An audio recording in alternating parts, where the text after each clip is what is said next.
എടാ രവി, നിനക്ക് ചായ വേണോ? എടാ നിന്നോടാ ചോദിച്ചത് ചായ വേണോന്ന്. എടുത്തോ ശാരദാമേ.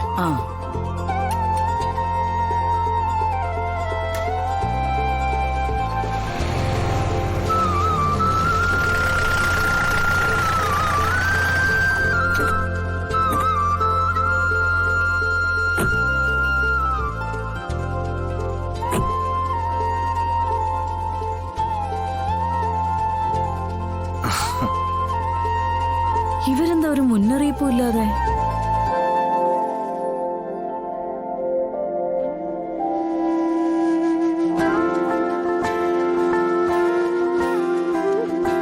ഇതെന്താ രണ്ടുപേരും കൂടി ഈ സമയത്ത്?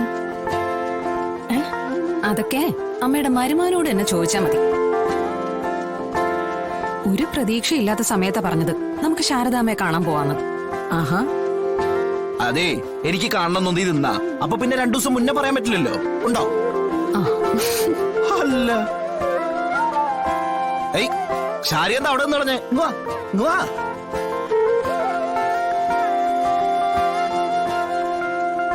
എവിടെ? ഒരു ചുരിദാറാ. ഞങ്ങളുടെ ഒപ്പം തൃപ്പങ്ങോട്ടേക്ക് യാത്ര വരുന്നുണ്ടെങ്കിൽ ഇതിട്ടോണ്ട് വേണം വരാൻ. ഞാൻ വരുന്ന കാര്യമൊന്നും ആലോചിച്ചിട്ടില്ല. ഏയ് അതിപ്പോ ഇനി ആലോചിക്കാലോ.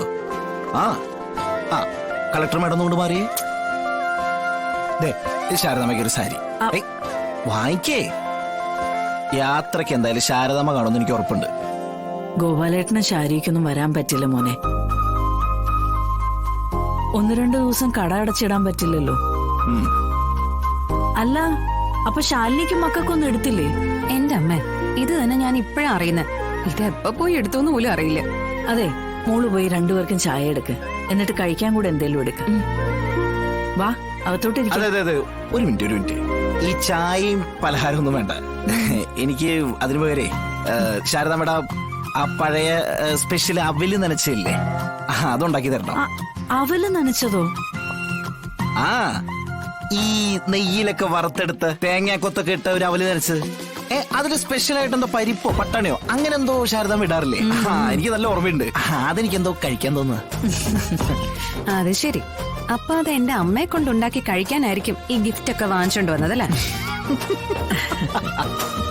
അതെ ശാരദാമേ, ചായ കിട്ടിയില്ല. എനിക്കും കിട്ടിയില്ല. അയ്യോ, ഞാനത് മറന്നു. ഞാനിപ്പോ വരാം. അതെ ശാരദാമേ, ഒരു